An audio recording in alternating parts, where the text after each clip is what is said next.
Nimetoka kuona documentary ya huyo dem anaitwa Angela Nicolau. Sijui kama na pronounce jina yake vipoa, wakiwa na chali yake. Na mimi nawaambia afadhali hata kuona horror. Na kuanga na hard time kuona horror movies, lakini nimeangalia hiyo documentary yao watu wawili bro. Afadhali nione horror. Manze hao wazungu wanafanya vitu zingine scary bro. Mimi napandanga tu rooftop na naona niko juu. Yani nachungulianga hivi niko rooftop, nachungulia hivi na naona hii ni hatari. Kuna building zingine hata naingianga tu hii Nairobi. Naenda tu kufika hapo kwa dirisha nachungulia hivi na nasema narudi nyuma, yani nataka nikae katikati. Watu yani ni watu wengine gai wanapanda hizo building bro.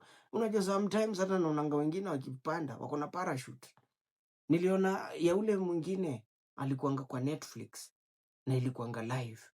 Ule Netflix ilimlipa pesa ufedule Mr. Beast akasema hata huyu msee angekuja apande kwa channel yangu ningempatia domob. Lakini yake haikuwa scary kama ya wawili. Because yake ukiona vile anapanda hizo building, amepatiwa ruhusa, ako na best yake anamfuata hapo na crane in case achoke, ako na powder kila saa. Yani wanapanda tu hivyo kifedule na wako wawili bro. Watu hadi wanajificha mahali sijui 12 hours ndo wapande. Yani kuna vitu vingine siko ubaya. Wazungu wanafanya za ajabu. Ukiangalia nyewe Afrika, kuna vitu za ajabu Afrika wanafanya. Kitu kubwa Mwafrika atafanya, eating 20 boiled eggs. Challenge mingi za Afrika, zile wamebreak, ni za kupika tu na za tumbo. Mimi wana nasema tu kweli. Hizi vitu tu hatari vitu scary. Ni Waafrika wangapi mnaonaga wakifanya? Hakuna. Waafrika wengine hata 94% mnasikia waezi swim. Unanipata? Yenye vitu zingine ni za wazungu. But manze, mimi nimeangalia hiyo documentary, afadhali nione horror. Kuna horror zile siwezi ona. Kama scary movie ile naweza ona, hiyo iko sawa. Scary movie naweza ona because najuanga hii ni horror comedy. Hamtanistua hivyo. Mkinistua kidogo mtanichekesha. Hiyo scary movie naonaga zote. Scream siwezi ona. I know what you did last summer. Hiyo nilionaga kwa KTN. KTN nawaambianga ilikuwa naletanga movie zingine hatari Saturday.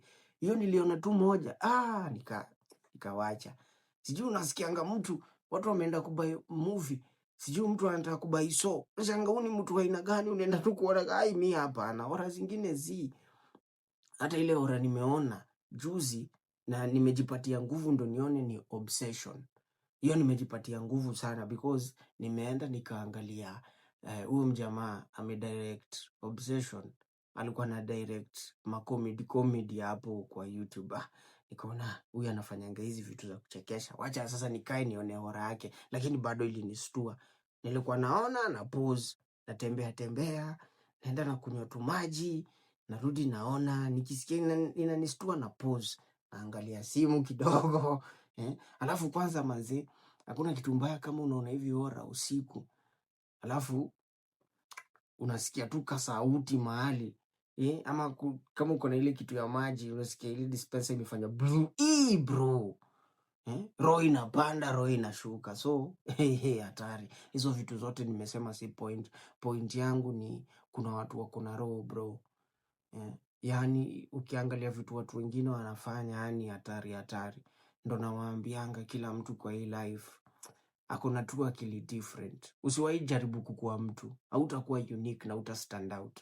Because kwa hiyo documentary huyo dem alikuwa anasema, alikuwa anaangalia watu wengi wanafanya hizo vitu yeye na uchari yake wanafanya, but yeye alikuwa anafikiria ni aje yake itakuwa unique, akaamua kutumia sijui acrobatics, yani tu vitu tu za ufedule. Hata nasikia akiongea na shangaa, umetoka kupanda hiyo building unatoa wapi nguvu ya kuongea? But hiyo si point.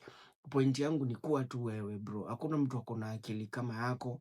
Unajua hata kama kuna mtu anaitwa kama wewe, DNA ni different. Unajua kuna watu wengine wako na zile jina same, Tom, Steve, Joshua. Yani kuna jina zingine ni kama ile wakati ya nini ya Eid ama ya Ramadhan, enda tu kwa mall usimame hivi useme Abdul oriaka 10 watakuangalia juu wote ni Abdul, ama useme Amina Busra utaona tu maoria wanakuangalia, jina ni same, lakini kitu moja DNA unanipata na fingerprints hazifanani.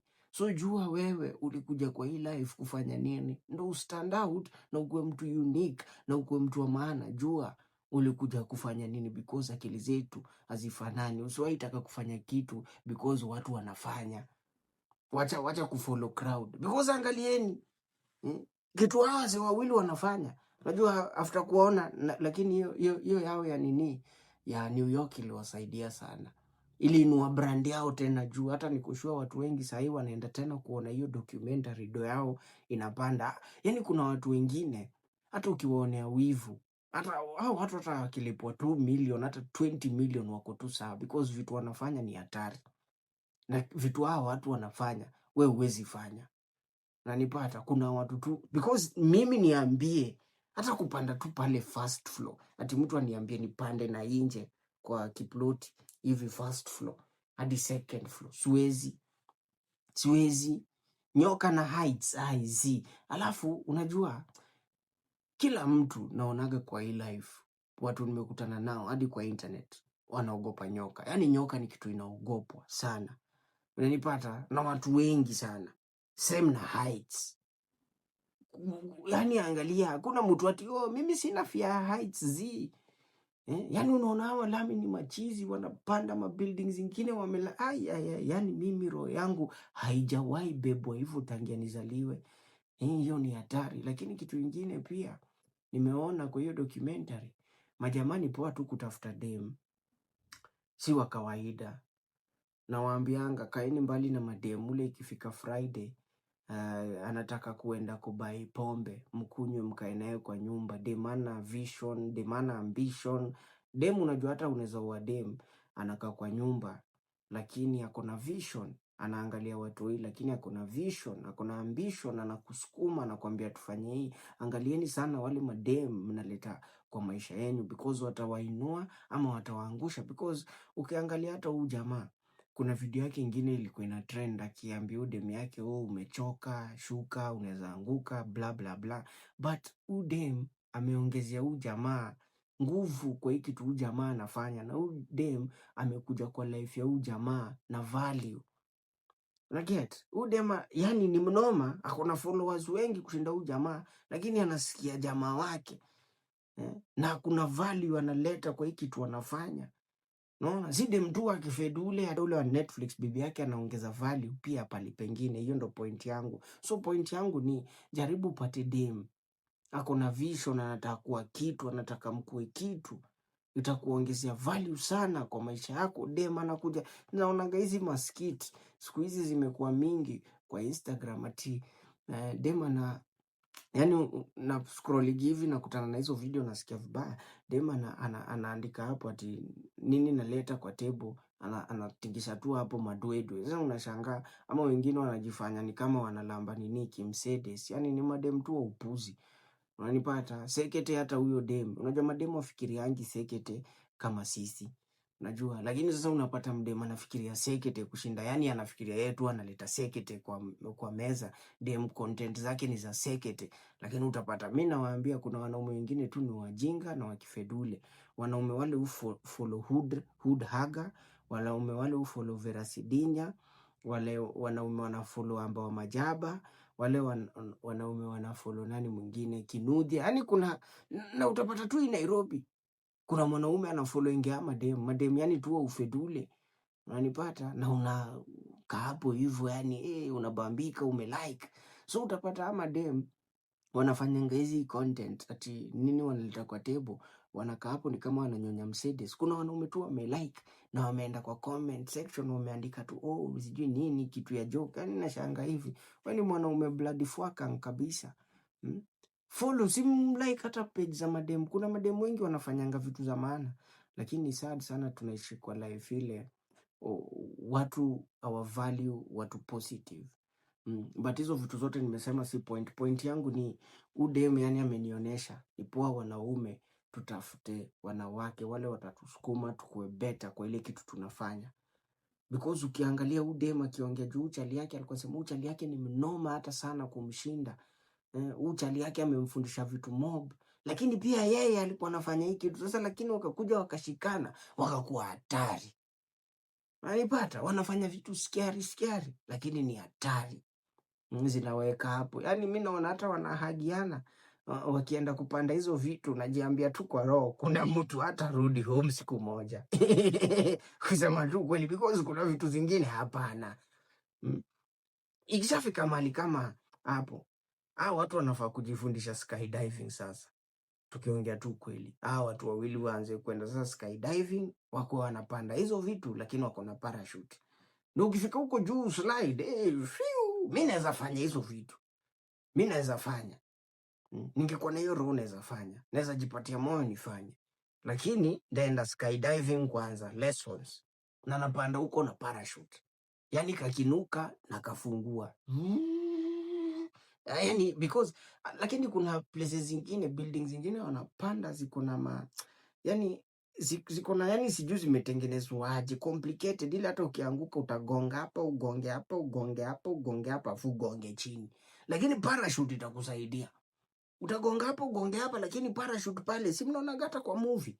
Mtu amefungwa parachute before achape chini, yeye parachute imemshikilia pale, ametendaza, ndo anakuja ana land. Sawa ameumia, lakini amesurvive. Ni kama udem ameanguka juzi wakasa kutoka floor ya 6. Mimi nastuka hadi ati amesurvive. Yaani guy ni sad sana. Relationship na pombe haiwezi. Relation, because wacheni waambie, hizi stories zote mnasikianga, sijui ati nani ameruka, sijui nani amesukumwa, nani. Angalieni hizo stories zote kwa hizo relationship, watu wanaangukanga kwa hizo magorofa, pombe iko involved. Pombe na relationship kunyani pombe na relationship kama mnaishi ground floor. Unanipata? Lakini pombe hizo building na relationship haziwezi, because hata mkifuatilia hawa watu wawili hawa watu watumii drugs. Watu wa bangi hawawezi. Watu wanaendanga kuvuta bangi rooftop hawawezi. Hawawezi kabisa kufanya vitu kama hizo, because bangi nawaambianga inakupatianga akili zingine zile hazi exist. Bangi inakupelekanga kwa reality ile exist. Ndio maana mtu anavuta bangi ni rahisi sana commit suicide, because anaishi kwa world I exist. Watu ukifuatilia watu wote kwa hii life, mimi huambia wanafanyanga vitu hatari zile zinaweka hapo juu. Hawatumiangi bangi. Ronaldo havutangi bangi. Messi hatumii bangi. Speed havuti bangi. Unanipata? Movie actors wale hatari hawavuti bangi. Directors hawavuti bangi. President hatari hawavuti bangi. Wewe unataka kuvuta bangi ukwe nani kwa hii maisha? Utakuwa tu mtu useless. Watu wawili udem na ujali wangekuwa navuta bangi, wangekuwa wamepanda, lakini wangekuwa navuta bangi, wangekuwa wamepanda buildings mob kubwa kwa akili tu, because shada huko onesha tu ndafanya. Unajua mtu upanga vitu mingi kwa kichwa yake, saa ile anavuta shada. Mtu unapanga ndo ile tutafanya. Kwa akili yako kama wewe ni mtu wa shada, unaniambianga after 6 months tafanya hii. Nitapanga, lakini hakuna kitu unafanyaga, because bangi inalalishaga tu akili yako. Na waambianga historia bangi si point, lakini ni point because watu wanafanya vitu za ajabu hawavuti bangi. Endeni kwa parliament ya Jamaica, wale watu walifunga Vybz Kartel. Bro, watu watumii shada. Watu wale wana control jomda.